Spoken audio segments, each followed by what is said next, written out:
नमस्कार, India TV देख रहे हैं आप। आपके साथ मैं हूं प्राची पाराशर। एनआईए ने अमरावती के उमेश कोल्हे हत्याकांड की जांच तेज कर दी है। 4 आरोपियों को एनआईए ने कोर्ट में पेश कर दिया है। इस बीच महाराष्ट्र पुलिस ने इस केस की अब तक जितनी जांच की है उससे होश उड़ा देने वाली जानकारियां सामने आई हैं। जांच में पता चला है कि उमेश कोल्हे के कत्ल का प्लान एक व्हाट्सएप ग्रुप पर बना और फिर उसे अंजाम दिया गया। इस व्हाट्सएप ग्रुप का नाम था रहबरिया। लेकिन इस केस में एक और व्हाट्सएप ग्रुप के इन्वॉल्वमेंट का पता चला है जिसका नाम था ब्लैक फ्रीडम। सोशल मीडिया के 2 ग्रुप्स के बीच कैसे उमेश कोल्हे के कत्ल की साजिश रची गई और उसे अंजाम दिया गया, पूरी इन्वेस्टिगेशन इस रिपोर्ट से समझिए।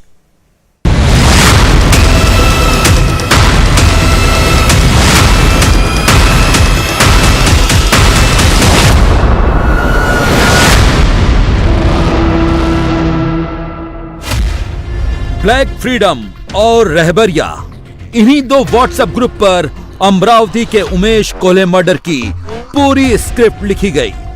उमेश कोल्हे ने नुपुर शर्मा के समर्थन का पोस्ट ब्लैक फ्रीडम ग्रुप पर डाला था। यहां से उनकी पोस्ट को एक दूसरे व्हाट्सएप ग्रुप रहबरिया पर वायरल किया गया और जहां उमेश कोल्हे का गला रेतने का प्लान बनाया गया। ये खुलासा खुद अमरावती पुलिस ने किया है और ये खुलासा जितना शॉकिंग है उतना ही अलर्ट करने वाला। इसलिए आप जो भी पोस्ट करें उसे संभल कर करें, क्योंकि इन व्हाट्सएप ग्रुप में जिहादी वायरस भी मेंबर होते हैं जिनकी नजर अमरावती के उमेश कोल्हे और उदयपुर के कन्हैया लाल जैसे आम लोगों पर होती है। ऐसे लोग आपके परिचित भी हो सकते हैं, आपके कस्टमर भी और बिजनेस पार्टनर भी। जो खुलासा हुआ है वो इसी बात के लिए अलर्ट करता है, क्योंकि उमेश कोल्हे की हत्या के पीछे एक पूरा जिहादी इकोसिस्टम काम कर रहा था, जिसने उमेश कोल्हे को पहले अपना टारगेट बनाया। सोच समझकर हत्या की पूरी प्लानिंग की गई और 21 जून की तारीख फिक्स की गई, जिस दिन उमेश कोल्हे को मार डाला गया। अमरावती पुलिस एटीएस एनआईए की गिरफ्त में 7 आरोपी आ चुके हैं, जिसमें मुदस्सिर अहमद, शाहरुख पठान, अब्दुल तौफीक और शोएब खान जिसने गला रेता। इसके अलावा आतिफ राशिद और वेटनरी डॉक्टर यूसुफ बहादुर खान जो इस हत्याकांड का पहला साजिश करता है, और शेख इरफान जिसे उमेश कोल्हे हत्याकांड का मास्टरमाइंड बताया जा रहा है। हाँ, यूसुफ खान के साथ में भैया की अच्छी दोस्ती थी, क्योंकि यूसुफ खान जो है वो वेटरनरी की प्रैक्टिस करते थे, तो भैया के साथ में उनके काफ़ी अच्छे रिलेशन थे। तो और काफ़ी दिनों से हम करीब 2006-07 से यूसुफ को जानते हैं, तो काफ़ी अच्छे संबंध थे उनके साथ में। मुझे बताइए कि आपने कहा कि वो फ्यूनरल में भी आके गए आपके भैया के? जी, वो फ्यूनरल में भी थे। मुझे अभी भी याद है कि मैंने वो मुझसे एक ऐसा करके गए थे करके। लेकिन ये खबर इतनी चौंकाने वाली क्यों है, ये जानना बेहद जरूरी है, क्योंकि आरोप है कि इस मर्डर का पहला सूत्रधार उमेश कोल्हे का दोस्त वेटनरी डॉक्टर यूसुफ बहादुर खान था। अमरावती में अमित मेडिकल स्टोर नाम की उमेश कोल्हे की दुकान है, जहां पर आम दवाओं के साथ साथ पशुओं की दवाएं भी मिलती हैं, और पशुओं की दवाई लेने के लिए वेटनरी डॉक्टर यूसुफ खान भी आता था। यहाँ से उमेश कोल्हे और यूसुफ खान की दोस्ती हो गई और दोनों ब्लैक फ्रीडम नाम के एक व्हाट्सएप ग्रुप से जुड़ गए। उमेश के इस व्हाट्सएप ग्रुप पर उनके कई कस्टमर जुड़े हैं। नुपुर शर्मा का मामला सामने आने के बाद उमेश कोल्हे ने नुपुर शर्मा के समर्थन में ब्लैक फ्रीडम ग्रुप पर पोस्ट डाली थी। इस पोस्ट को यूसुफ खान ने रहबरिया ग्रुप पर शेयर कर दिया। ये वही ग्रुप था जिस ग्रुप पर उमेश कोल्हे की हत्या की प्लानिंग रची गई। इस ग्रुप को मास्टरमाइंड शेख इरफान चलाता है, जो रहबर हेल्पलाइन नाम की एक एनजीओ भी चलाता है। जैसे ही रहबरिया ग्रुप पर उमेश कोल्हे का पोस्ट पहुंचा, उसने अपने जिहादी मेंबर्स को एक्टिव कर दिया। 21 जून को उमेश कोल्हे जी की अमरावती में हत्या कर दी गई। उसके बाद पुलिस की जांच आगे बढ़ी। उसमें एक शख्स गिरफ्तार हुआ जिसका नाम यूसुफ खान है। पेशे से वो जानवरों का डॉक्टर है और उमेश कोल्हे भी जो दुकान चलाते थे वो उसमें वो जानवरों की दवाई बेचते थे। तो क्या पहले से यूसुफ उमेश कोले जी को जानता था? बात करने के लिए इस वक्त हमारे साथ उमेश कोले जी के भाई महेश कोले जी है। ये जो यूसुफ खान की गिरफ्तारी हुई है, क्या पहले से जान पहचान थी? कब से थी ये जान पहचान? क्या घर भी आना जाना था उमेश जी का यूसुफ के घर पे? 2006-07 से शायद हम यूसुफ को जानते हैं। काफ़ी अच्छे फ्रेंड है भैया के और काफ़ी अच्छे रिलेशन है इतने सालों से, क्योंकि पहले से अमरावती में एक ही वेटरनरी शॉप था, तो उनका भी हमारे दुकान में काफ़ी अच्छा आना जाना था और भैया उनके घर पे भी जाया करते थे। तो कभी ऐसा लगा कि इस तरीके से रेडिकल माइंडसेट का? देखिए कैसा है, अगर आपका कोई दोस्त है तो आप कभी ऐसा सोच भी नहीं सकते कि कोई ऐसे माइंड का भी हो सकता है। ये वो तो आज भी हमें विश्वास नहीं होता है कि भाई ऐसा हो सकता है करके। कितने आरोपी पकड़े और मुख्य आरोपी को आप लोग ने धर दबोचा, कहाँ से पकड़ा, कैसे इनपुट मिला आप लोगों को? हमने अभी तक 7 आरोपी अरेस्ट किए हैं और हमको जैसा इन्फॉर्मेशन मिला, हमारी टीम गई थी नागपुर में और वहाँ पे आरोपी जो मेन इसका सूत्रधार है उसको कल ताबे में लिया था दोपहर में नागपुर से और रात में अरेस्ट किया है उसको और अभी उसका इंट्रोगेशन शुरू है। मैम ये क्या करता था? ऐसे पता लगा ये एनजीओ चलाता था, एनजीओ के तहत वो क्या क्या करता था, इसके पास पैसे कहाँ से आते थे, किस तरीके के कार्य करता था? ये सब अभी इंट्रोगेशन में पता चलेगा। उसका रहबर हेल्पलाइन ग्रुप है और एम्बुलेंस है 2, इतना हमें पता चला है और अभी इंट्रोगेशन में सब पता चल जाएगा। मैम ये बताएं कि इससे पहले भी इसके ऊपर कुछ ऑफेंसेस थे क्या? नहीं, मेरे अभी तक तो हमने जो देखा है उसमें पता नहीं चला है, लेकिन अभी और ये जो अरेस्ट हुआ है अभी आरोपी, इसका अभी हम चेक कर रहे। देखिए इस वक्त इरफान शेख को पेश किया गया है, अमरावती की जिला अदालत में पेश किया गया है और बहुत इंटरेस्टिंग ये है कि मीडिया को अंदर जाने की मनाही है। 13 दिन लग गए पुलिस को इस मामले को सुलझाने में, मुख्य साजिशकर्ता तक पहुंचने में और पुलिस लगातार इसके पीछे की वजह, इस पूरे वारदात के पीछे की वजह को छुपाती रही और अब मीडिया को भी अंदर जाने की इजाजत नहीं है ताकि पुलिस अंदर इरफान के बारे में क्या कहती है, क्या कह के रिमांड मांगती है, कितने दिनों की रिमांड मांगती है, ये भी लोगों तक जानकारी न पहुंचे। लेकिन हम तक जो जानकारी है वो आपको बता दूं कि इरफान शेख ये मुख्य साजिश करता है, रहबर नाम का एनजीओ चलाता है, रहबरिया नाम का इसका एक व्हाट्सएप ग्रुप था और उसी ग्रुप में यूसुफ खान जो कि उमेश कोले का दोस्त था, उसने एक स्क्रीनशॉट फॉरवर्ड किया था जो कि उमेश कोले ने एक ऐसे ग्रुप में नुपुर शर्मा के समर्थन में डाला था जिसमें यूसुफ खान भी मौजूद था। यूसुफ खान वो शख्स है जो उमेश कोले का साल 2006 से दोस्त है, वो दोनों एक ही ग्रुप में थे। उस ग्रुप में उमेश कोले ने एक व्हाट्सएप फॉरवर्ड किया जो नुपुर शर्मा के समर्थन में था। यूसुफ खान को ये नागवार गुजरा, उसने वहां से स्क्रीनशॉट लिया और कई और ग्रुप में घुमाया जिसमें से एक रहबरिया ग्रुप भी था जिसका जो एडमिन था वो ये शख्स इरफान शेख था। उसने बाद में मीटिंग बुलाई, बकायदा मीटिंग में खाका तैयार किया गया कि आखिर कैसे हत्या करनी है, कौन रेकी करेगा, कौन चाकू चलाएगा, कहां पर हत्या होनी है, ये तमाम बातें उस मीटिंग में तय की गई। यही वजह है कि इरफान शेख जो है इस मामले का मुख्य साजिश करता है, मास्टरमाइंड है। मतलब आरोपी number 1 veterinary doctor Yusuf Khan ने भड़काया और मास्टरमाइंड शेख इरफान ने कोल्हे को मौत के घाट उतारने का पूरा प्लान बनाया। यूसुफ खान ने उमेश कोल्हे की फोटो पहचान के लिए इरफान को भेजी, जिसे इरफान ने उसी फोटो को अपने गुर्गों को भेजा। इरफान शेख ने ही मर्डर की पूरी स्क्रिप्ट तैयार की। उसने 2 टीमें बनाई। एक टीम दुकान के सामने रेकी करने के लिए बनी थी, जिसे उमेश के दुकान से निकलने की जानकारी देने का काम सौंपा गया था और उमेश 21 जून की रात को दुकान बंद करके जैसे ही निकले, घंटा घर गली में खड़ी दूसरी टीम को इसकी जानकारी दे दी गई। उमेश के वहां पहुंचते ही इसके गुर्गे शोएब ने चाकू से गला रेत दिया। उमेश कोले 21 जून की रात अपनी दुकान को बंद करके मोटरसाइकिल से निकले, कुछ इसी तरीके से उस रोज भी, उस शाम भी वो मोटरसाइकिल से निकले थे।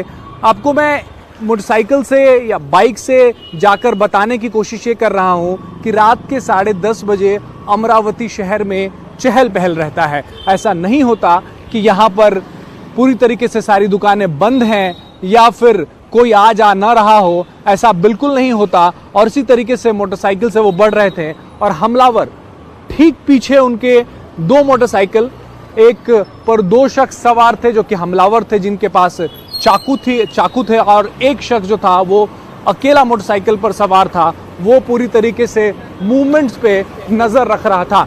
जो सिंगल मोटरसाइकिल पर जो शख्स सवार था वो उसने आगे के लोगों को बताया कि हाँ, उमेश कोले जो है वो अपना दुकान बंद कर निकल चुका है, और साथ ही वो भी उनके मोटरसाइकिल के पीछे हो लिया। और पहुंचते पहुंचते महज 2 से 3 मिनट का वक्त लगा होगा और उमेश कोले इस गली में पहुंचे, यहाँ पर पहुंचे, और यहाँ पर वो जो 2 शख्स थे जो पहले से मोटरसाइकिल पर सवार थे जिनके पास चाकू था, वो यहाँ पर रुका। उन्होंने चाकू का डर दिखाया जिसके वजह से कुछ इसी तरीके से उमेश कोले की मोटरसाइकिल यहाँ पर रुक गई। वो उतरते, कुछ समझ पाते इसके पहले उनके गर्दन पर चाकू से वार कर दिया गया, गर्दन रेत दी गई उनकी। वो वही यहीं पर गिर गए और जो हमलावर थे वो यहां से भागने में कामयाब हुए। उमेश कोल्हे पर चाकू शोएब ने ही चलाया था, जिसका एक वीडियो सामने आया है। इस वीडियो में शोएब और आरोपी आतिब दोनों दिख रहे हैं, इनके हाथ में छुरा है। इस वीडियो को देखकर समझ सकते हैं कि शेख इरफान ने कोल्हे को मारने के लिए इन्हीं को क्यों चुना।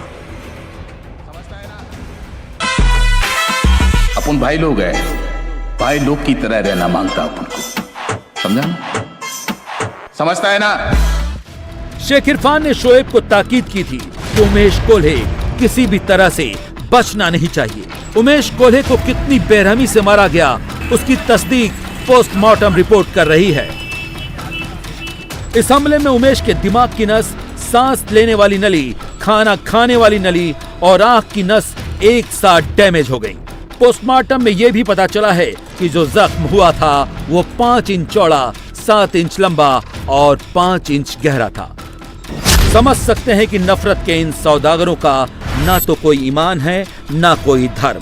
खुद को मजहबी तो कहते हैं लेकिन इनके भीतर जरा सी भी इंसानियत नहीं है। कौन है कोल्हे हत्याकांड का मास्टरमाइंड? शेख इरफान। शेख इरफान एक स्कूल का ड्रॉप आउट है। नागपुर में रहबरिया फाउंडेशन नाम का एक एनजीओ चलाता है। इसके अलावा वो एक हेल्पलाइन का भी संचालन करता है। इसका दावा है कि इस हेल्पलाइन पर कॉल करने वाले गरीब और जरूरतमंद मुसलमानों को वो मुफ्त एम्बुलेंस सेवा देता है। लेकिन सच ये है कि जिहाद के नाम पर ये कत्लेआम भी करता है। इसके भीतर का जिहादी वायरस उस वक्त भी कुलबुलाने लगा था जब शार्ली एब्दो का विवाद सामने आया था। इसने विदेश मंत्रालय को पत्र लिखकर फ्रांस के राष्ट्रपति इमैनुअल मैक्रों की उस टिप्पणी की निंदा की थी जिसमें कहा गया था कि शार्ली एब्दो की गोलीबारी के बाद इस्लामवादियों का फ्रांस का भविष्य कभी नहीं होगा। उसने फ्रांसीसी सामानों के आयात पर प्रतिबंध लगाने की मांग की थी। उनका यही बोलना था कि भाई हमारे को पूरा डिटेल में इन्वेस्टिगेशन के लिए पीसीआर चाहिए। अभी उसको कल ही अरेस्ट करे हैं, तो इस हिसाब से उन्होंने दलीलें दिए और कुछ फंडिंग है इस टाइप का उन लोग कुछ बता रहे थे। तो हमने वो चीज़ को डिनाई करते हुए बोला कि भाई ऐसा कोई गलत आरोप लगे हुए आरोपी के ऊपर। फिर भी कोर्ट ने दोनों को आर्गूमेंट सुनते हुए 7 तारीख तक पीसीआर दिया। फिक्र एक बात की और है। आरोप यह है कि इन जिहादियों ने नुपुर शर्मा के पोस्ट का समर्थन करने वाले कोल्हे जैसे कई लोगों को अपने टारगेट पर लिया था। इन आरोपों की तस्दीक खुद राज्यसभा सांसद अनिल बोंडे ने की है। मुझे पास जो इन्फॉर्मेशन है उसके मुताबिक 10 लोगों को ऐसी धमकियां आई थी। 2 के नाम मिल चुके हैं, बाकी के लोग सामने आने को तैयार नहीं है। मेरी पुलिस से यही दरख्वास्त थी कि इन लोगों को कॉन्फिडेंस में लेके जिन्होंने धमकियां दी है वहाँ तक पुलिस पहुँचनी चाहिए। और ये संभ्रांत लोग हैं, मेरी उनसे अपील है कि अभी उन्हें डरने की कोई आवश्यकता नहीं है। आपको पुलिस से संरक्षण भी प्राप्त हो सकता है और आपने पूरी इन्फॉर्मेशन देनी चाहिए। इस बीच अमरावती पुलिस और एटीएस की जांच के साथ साथ अब एनआईए ने भी अपनी जांच शुरू कर दी है, जिसमें आज एनआईए ने मास्टरमाइंड इरफान से करीब 4 घंटे तक पूछताछ की। उमेश कोले की हत्या के बाद अब एनआईए भी एक्शन में है। एनआईए की टीम इस वक्त पुलिस थाने कोतवाली पहुंची है, यानी कोतवाली पुलिस स्टेशन जहां पे ये मामला दर्ज है, वहां पर एनआईए की टीम जो है वो इस वक्त मौजूद है। 7 आरोपी इस मामले में गिरफ्तार किए गए हैं। 21 जून को यह हत्याकांड हुआ था और उसके बाद लोकल पुलिस को यानी कि अमरावती पुलिस को इस पूरे मामले को सुलझाने के लिए और सारे आरोपियों को गिरफ्तार करने के लिए 13 दिन का वक्त लग गया। उसके बाद जब ये बात सामने आई कि नुपुर शर्मा के समर्थन में किए गए पोस्ट के बाद ये पूरा मामला जो है वो सामने आया है, ये इस हत्याकांड को अंजाम दिया गया। उसके बाद एनआईए ने कमान संभाली क्योंकि उदयपुर में जो हत्याकांड हुआ था वजह दोनों की एक ही है, नुपुर शर्मा के समर्थन में किए गए पोस्ट की वजह से ये हत्या हुई थी। तो एनआईए पिछले 2 दिनों से लगातार इस केस की जरूरी जानकारी जो है वो जुटा रही है। एनआईए ने अपनी जांच का दायरा और बढ़ा दिया है। एनआईए इरफान के आकाओं की तलाश कर रही है और यह भी देख रही है कि इस जिहादी इकोसिस्टम के पीछे कोई इंटरनेशनल फंडिंग और टेरर लिंक तो नहीं है। एनआईए के इस केस में आने के बाद आने वाले दिनों में कई और चौंकाने वाले खुलासे हो सकते हैं, लेकिन कोले हत्याकांड को लेकर एक नया विवाद और शुरू हो गया है। अमरावती की सांसद नवनीत राणा ने बड़े गंभीर सवाल उठाए हैं। जिस डिपार्टमेंट से हम न्याय की अपेक्षा रखते हैं, अगर वो डिपार्टमेंट पॉलिटिकल प्रेशर में काम करता है, क्योंकि यहाँ पर जब सरकार थी तो कांग्रेस की ही गार्जियन मिनिस्टर थी और उनके ही आदेश पे ये पूरा प्रकरण को दबाने की कोशिश की और दूसरा राह दिखाया गया कि ये कोई दूसरे दृष्टि से किया हुआ घटना नहीं है, ये चोरी की घटना है। 12 दिन तक जब तक हमने अपनी आवाज़ बुलंद नहीं की और सेंटर एजेंसीज को डिमांड नहीं की कि इस पे अमित शाह जी को पत्र भेजा, उन्होंने जब एजेंसी एनआईए की नेशनल इन्वेस्टिगेशन एजेंसी जब अमरावती पहुंची तब CP commissioner of police Amravati Aarti Singh उठ के मीडिया के सामने कहती है यस ये नुपुर शर्मा वाला केस से रिलेटेड रखता है, ये हिंदू विचारधारा वाले व्यक्ति थे कोले साहब, इसलिए ये घटना हुई है। तो 12 दिन तक ये घटना क्यों रॉबरी बताई गई, क्यों ये घटना को छुपाया गया, क्यों लोगों के सामने आने नहीं दिया? अगर ऐसी हिंसा को संविधान अनुसार और नियम कायदे अनुसार हम नहीं काम करेंगे तो मुझे लगता है ये देश में रहने वाला पॉलिटिकल हिसाब से अगर कोई भी डिपार्टमेंट काम करता है तो संविधान को मुझे लगता है ये लोग भूल गए हैं। नवनीत राणा का सवाल वाजिब भी है। सवाल यह है कि 21 जून को अमरावती में कोल्हे को मार डाला गया, जिसका असल में पता 28 जून को कन्हैया लाल के मर्डर के बाद सामने आया। कन्हैया का केस नहीं होता अगर समय पर तत्कालीन महाराष्ट्र सरकार या पुलिस ने एक्शन लिया होता। मुझे लगता है कि महाराष्ट्र की जो सरकार थी 12-15 दिन पहले, उनसे कोई एक्सपेक्टेशन ही नहीं थी सर। कई लोगों ने तो अपना घर भी नहीं छोड़ा, सत्ता पे आए, कुर्सी पे आए और घर में ही बैठे, तो ऐसे लोगों से एक्सपेक्टेड नहीं थी। पर अब जो मुख्यमंत्री और उप मुख्यमंत्री हैं हमारे, उनसे पूरी एक्सपेक्टेड है कि हमारे महाराष्ट्र में ऐसा अन्याय अगर कोई घटना होती है तो उन्हें पूरा न्याय हमारी महाराष्ट्र की ये गवर्नमेंट और सरकार ये जरूर देगी, इतना विश्वास है। जब ये घटना हुई तब महाराष्ट्र में महाविकास आघाड़ी की सरकार थी। अब सरकार बदल गई है, नए स्पीकर का भी चुनाव हो गया है। शिंदे और फडणवीस हिंदुत्व का नारा बुलंद करके आए हैं, इसलिए जिहादी वायरसों की चुनौती उनके लिए और भी बड़ी हो जाती है। इंडिया टीवी हर वक्त हर जगह डाउनलोड करने के लिए सर्च करें India TV news Google play store या ऐप स्टोर पर।